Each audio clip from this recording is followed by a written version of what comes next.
जय गुरुदेव, जय गायत्री माता। गायत्री महाविज्ञान भाग 3, कल्याण मंदिर का प्रवेश द्वार। इसमें गुरुदेव ने लिखा है कि 3 दीक्षाओं से 3 वर्णों में प्रवेश मिलता है।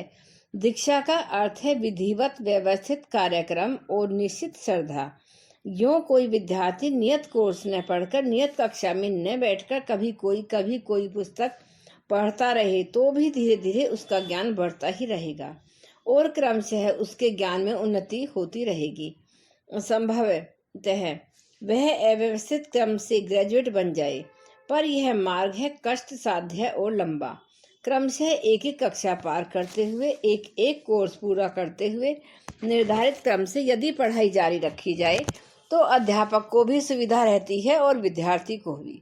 यदि कोई विद्यार्थी आज कक्षा 5 की, कल कक्षा 10 की, आज संगीत की, कल डॉक्टरी की पुस्तकों को पढ़े तो उसे याद करने में और शिक्षक को पढ़ाने में असुविधा होगी। इसलिए ऋषियों में आत्मोन्नति की 3 भूमिकाएं निर्धारित कर दी हैं।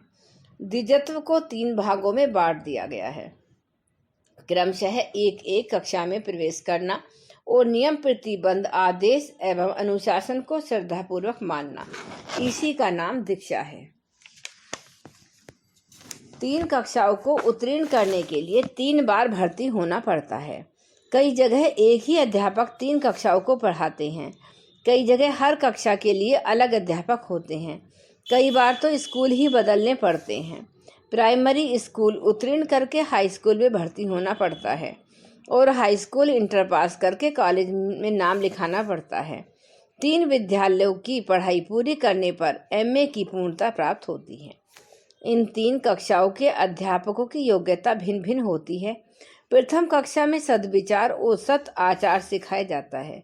इसके लिए कथा, प्रवचन, सत्संग, भाषण, पुस्तक, प्रचार, शिक्षण, सलाह, तर्क आदि साधन काम में लाए जाते हैं। इनके द्वारा मनुष्य की विचार भूमिका का सुधार होता है। कुविचारों के स्थान पर सद्विचार स्थापित होते हैं, जिनके कारण साधक अनेक शूलों और कलेशों से बचता हुआ सुख शांति पूर्वक जीवन व्यतीत कर लेता है। इस प्रथम कक्षा के विद्यार्थी को गुरु के प्रति श्रद्धा रखना आवश्यक है। श्रद्धा न होगी तो उनके वचनों का, उपदेशों का न तो महत्व समझ में आएगा और न उन पर विश्वास होगा। प्रत्यक्ष है उसी बात को कोई महापुरुष कहे तो कोई लोग उसे बहुत महत्वपूर्ण समझते हैं और उसी बात को यदि तुच्छ मनुष्य कहे तो कोई कान नहीं देता। दोनों ने एक ही बात कही, पर एक के कहने पर उपेक्षा की गई और दूसरे के कहने पर ध्यान दिया गया। इसमें कहने वाले के ऊपर सुनने वालों की श्रद्धा या अश्रद्धा का होना ही प्रधान कारण है। किसी व्यक्ति पर विशेष श्रद्धा हो तो उसकी साधारण बातें भी असाधारण प्रतीत होती हैं। श्रद्धा में अपरिमित शक्ति होती है। जिस किसी में यह पर्याप्त मात्रा में होगी उसे जीवन में सफलता प्राप्त होना निश्चित है। रोज सैकड़ों कथा, प्रवचन, व्याख्यान होते हैं। अखबारों में, पर्चों, पोस्टरों में तरह तरह की बातें सुनाई जाती हैं। रेडियो से नित्य ही उपदेश सुनाए जाते हैं, पर उन पर कोई कान नहीं देता। कारण यही है कि सुनने वालों को सुनाने वालों के प्रति व्यक्तिगत श्रद्धा नहीं होती। इसलिए ये महत्वपूर्ण बात भी निरर्थक एवं उपेक्षणीय मालूम देती है। कोई उपदेश तथा प्रभावशाली हो सकता है तब उसका देने वाला सुनने वालों का श्रद्धास्पद हो। वह श्रद्धा जितनी ही तीव्र होगी उतना ही अधिक उपदेश का प्रभाव बढ़ेगा। प्रथम कक्षा के मंत्र दीक्षित गायत्री का समुचित लाभ उठा सकें, इस दृष्टि से साधक को, दीक्षित को यह प्रतिज्ञा करनी पड़ती है कि वह गुरु के प्रति अटूट श्रद्धा रखेगा। उसे वह देव तुल्य या परमात्मा का प्रतीक मानेगा। इसमें कुछ विचित्रता भी नहीं है। श्रद्धा के कारण जब मिट्टी, पत्थर और धातु की मूर्तियां हमारे लिए देव बन जाती हैं तो कोई कारण नहीं कि एक जीवित मनुष्य में देवत्व का आरोपण करके अपनी श्रद्धा अनुसार उसे अपने लिए देव न बना लिया जाए। श्रद्धा का प्रकटीकरण करने की आवश्यकता। एकलव्य भील ने मिट्टी के द्रोणाचार्य बनाकर उससे बाण विद्या सीखी थी और उस मूर्ति ने उस भील को बाण विद्या में इतना पारंगत कर दिया था कि उसके द्वारा बाणों से कुत्ते का मुंह भी सीख जाने पर द्रोणाचार्य से प्रत्यक्ष पढ़ने वाले पांडवों को ईर्ष्या हुई। स्वामी रामानंद के मना करते रहने पर भी कबीर उनके शिष्य बन गए और अपनी तीव्र श्रद्धा के कारण वह लाभ प्राप्त किया जो उनके विधिवत दीक्षित शिष्यों में से एक भी प्राप्त न कर सका। रजोधर्म होने पर गर्भाशय में एक बूंद वीर्यत का पहुंच जाना गर्भ धारण कर देता है, पर जिसे रजोदर्शन न होता हो उस बंध्या स्त्री के लिए पूर्ण पुंसत्व शक्ति वाला पति भी गर्भ स्थापित नहीं कर सकता। श्रद्धा एक प्रकार का रजोधर्म है जिससे साधक के अंतःकरण में सदुपदेश जमते और फलते फूलते हैं। अश्रद्धालु के मन पर ब्रह्म का उपदेश भी कुछ प्रभाव नहीं डाल सकता। श्रद्धा के अभाव में किसी महापुरुष के दिन रात साथ रहने पर भी कोई व्यक्ति कुछ लाभ नहीं उठा सकता है और श्रद्धा होने पर दूरस्थ व्यक्ति भी लाभ उठा सकता है। इसलिए आरंभिक कक्षा के मंत्र दीक्षित को गुरु के प्रति तीव्र श्रद्धा की धारणा करनी पड़ती है। विचारों को मूर्ति रूप देने के लिए उनको प्रकट रूप से व्यवहार में लाना पड़ता है। जितने भी धार्मिक कर्म कांड, दान, पुण्य, व्रत, उपवास, हवन, पूजन, कथा, कीर्तन आदि हैं, वे सब इसी प्रयोजन के लिए हैं कि आंतरिक श्रद्धा व्यवहार में प्रकट होकर साधक के मन में परिपुष्टि हो जाए। गुरु के प्रति मंत्र दीक्षा में श्रद्धा की शर्त होती है। श्रद्धा न हो या शिथिल हो तो दीक्षा केवल चिन्ह पूजा मात्र है। अश्रद्धालु की गुरु दीक्षा से कुछ विशेष प्रयोजन सिद्ध नहीं हो सकता। दीक्षा के समय स्थापित हुई श्रद्धा कर्म कांड के द्वारा सजग रहे। इसी प्रयोजन के समय समय पर गुरु पूजन किया जाता है। दीक्षा के समय वस्त्र, पात्र, पुष्प, भोजन, दक्षिणा द्वारा गुरु का पूजन करते हैं। गुरु पूर्णिमा को यथाशक्ति गुरु के चरणों में श्रद्धांजलि के रूप में कुछ भेंट पूजा अर्पित करते हैं। यह प्रथा अपनी आंतरिक श्रद्धा को मूर्त रूप देने, बढ़ाने एवं परिपुष्ट करने के लिए है। केवल विचार मात्र से कोई भावना परिपक्व नहीं होती। क्रिया और विचार दोनों के सम्मिश्रण से एक संस्कार बनता है जो मनोभूमि में स्थिर होकर आशाजनक परिणाम उपस्थित करता है। प्राचीन काल में यह नियम था कि गुरु के पास जाने पर शिष्य कुछ वस्तु भेंट के लिए ले जाता था, चाहे वह कितने ही सुलभ मूल्य की क्यों न हो। समिधा की लकड़ी को हाथ में लेकर शिष्य गुरु के सम्मुख जाते थे। इसे समित पाणी कहते थे।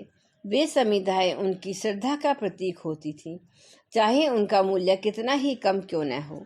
सुखदेव जी जब राजा जनक के पास ब्रह्म विद्या की शिक्षा लेने के गए तो राजा जनक मौन रहे। उनने एक शब्द भी उपदेश न दिया। सुखदेव जी वापस लौट गए। पीछे उन्हें ध्यान आया कि भले ही मैं सन्यासी हूँ और राजा जनक गृहस्थ हैं, पर जबकि मैं उनसे कुछ सीखने गया हूँ तो अपनी श्रद्धा का प्रतीक साथ लेकर जाना चाहिए था। दूसरी बार सुखदेव जी हाथ में समिधाएं लेकर नर्म भाव से उपस्थित हुए तो उनको विस्तार पूर्वक ब्रह्म का रहस्य समझाया। श्रद्धा न हो तो सुनने वाले का और कहने वाले का श्रम तथा समय निरर्थक जाता है।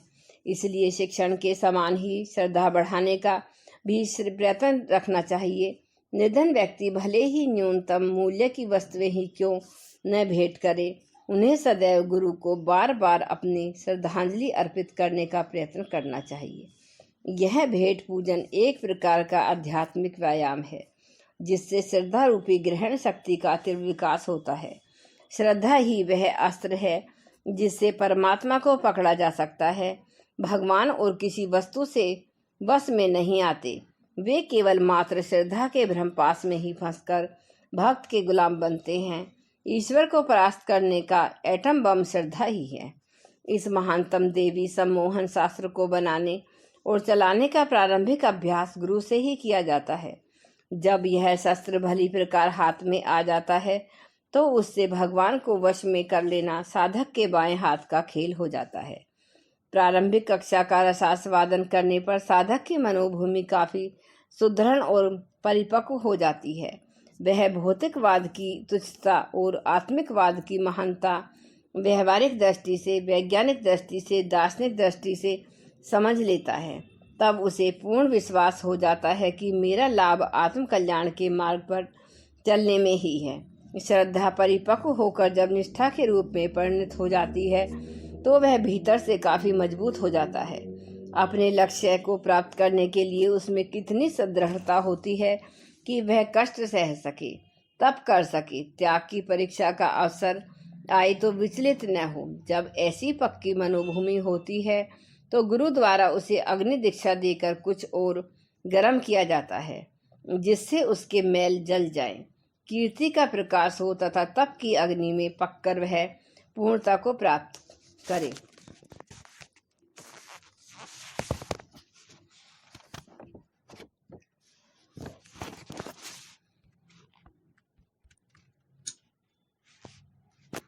तपस्वी की गुरु दक्षिणा।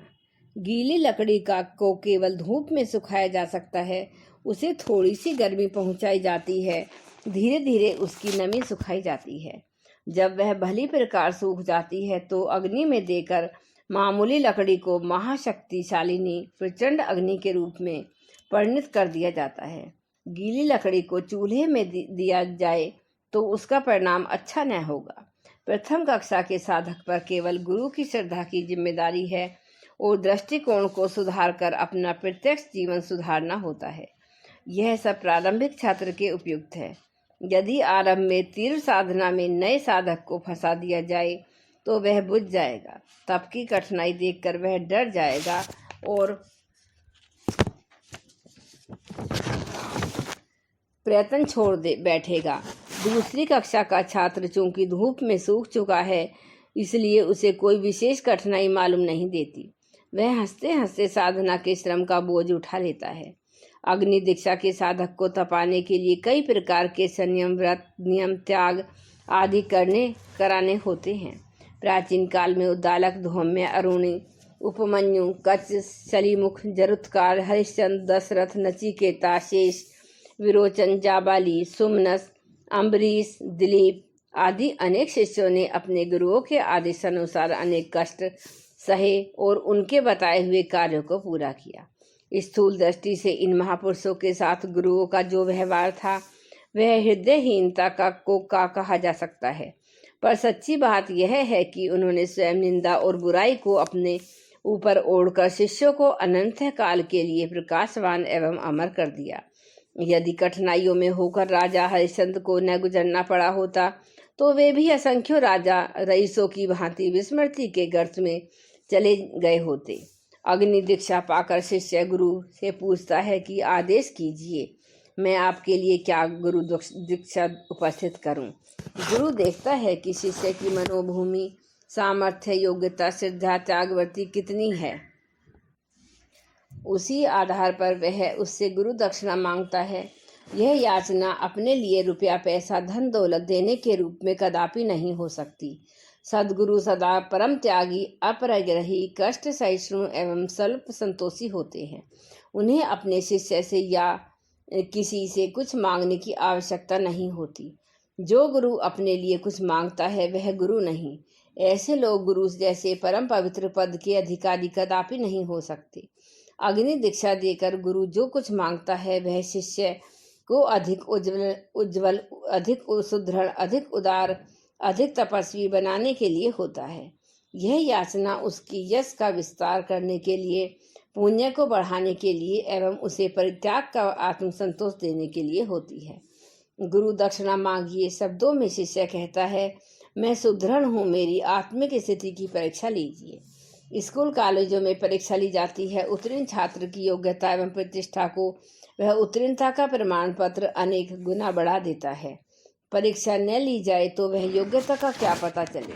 किसी व्यक्ति की महानता का पुण्य प्रसार करने के लिए, उसके गौरव को सर्वसाधारण पर प्रकट करने के लिए, साधक को अपनी महानता पर आत्मविश्वास कराने के लिए गुरु अपने शिष्य से गुरु दक्षिणा मांगता है। शिष्य उसे देकर धन्य हो जाता है।